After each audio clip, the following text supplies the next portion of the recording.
আজ ভাইজাকে আমাদের প্রথম দিন। আগের ভিডিওতেই বললাম, ট্রেন যেহেতু 10 ঘন্টা দেরিতে পৌঁছেছে, একটা দিন আমাদের পুরো নষ্ট হয়ে গেছে। যেহেতু সময় খুব কম, প্রথমে আমরা একটা ক্যাব বুক করি ভাইজাগ শহরটাকে এক্সপ্লোর করার জন্য।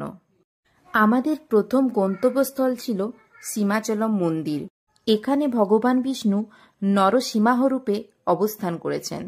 এখানে 3 রকমের লাইন দিয়ে ভগবানের দর্শন করা যায়। আমরা 300 টাকার টিকিট কেটে চটজলদি ভিতরে প্রবেশ করে সামনে থেকে ভগবানের দর্শন করি। তারপর আমরা যাই রামানাইডু ফিল্ম সিটিতে।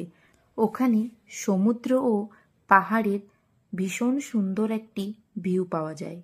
ওখান থেকে আমরা যাই বালাজি মন্দিরে, কিন্তু যেহেতু দুপুরবেলা হয়ে গিয়েছিল, ভগবানের দর্শন আমাদের হয়নি।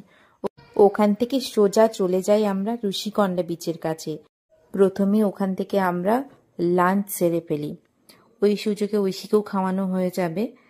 আজকে আমরা খাবারে নিয়েছিলাম ফ্রায়েড রাইস আর চিলি চিকেন। খাবারের টেস্ট ভীষণ ভালো ছিল। হোটেল থেকে ঐশীর জন্য বানিয়ে নিয়ে এসেছিলাম খিচুড়ি। খাওয়া শেষ করে আমরা ঋষিকন্ডা বিচে যাই।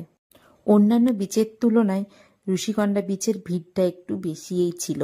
সবাই দেখছে এখানে স্নান। ঐশীর সমুদ্র জলে প্রথম পা ভেজানো। ও ভীষণ আনন্দিত, প্রথমবার এইভাবে সমুদ্রকে কাছ থেকে দেখে। ও সমুদ্র থেকে উঠতেই চাইছিল না। ওর সাথে কোথাও গিয়ে আমরাও যেন বাচ্চা হয়ে গিয়েছিলাম। কিছুটা সময় ওখানে কাটিয়ে তারপর আমরা যাই কৈলাসগিরি পর্বতে।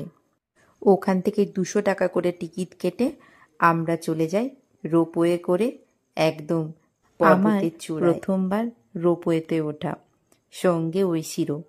ভীষণ ভালো একটা অভিজ্ঞতা।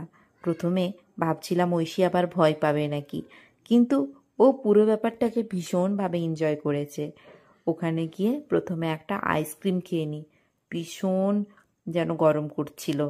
আজকে কিন্তু ঐশীরও ছাড়, ঐশীকেও একটু আইসক্রিম খাইয়ে দিলাম।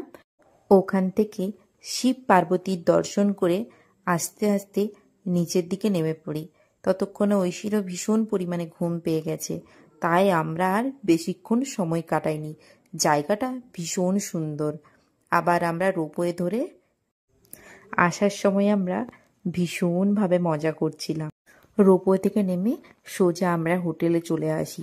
ঐশী ততক্ষণে ঘুমিয়ে পড়েছে। হোটেলের রুমে জানালা থেকে বাইরের সমুদ্রটা দেখতে যেন ভীষণ সুন্দর লাগছিল। আমি আবার তোমাদের সাথে নেক্সট পার্ট নিয়ে চলে আসবো।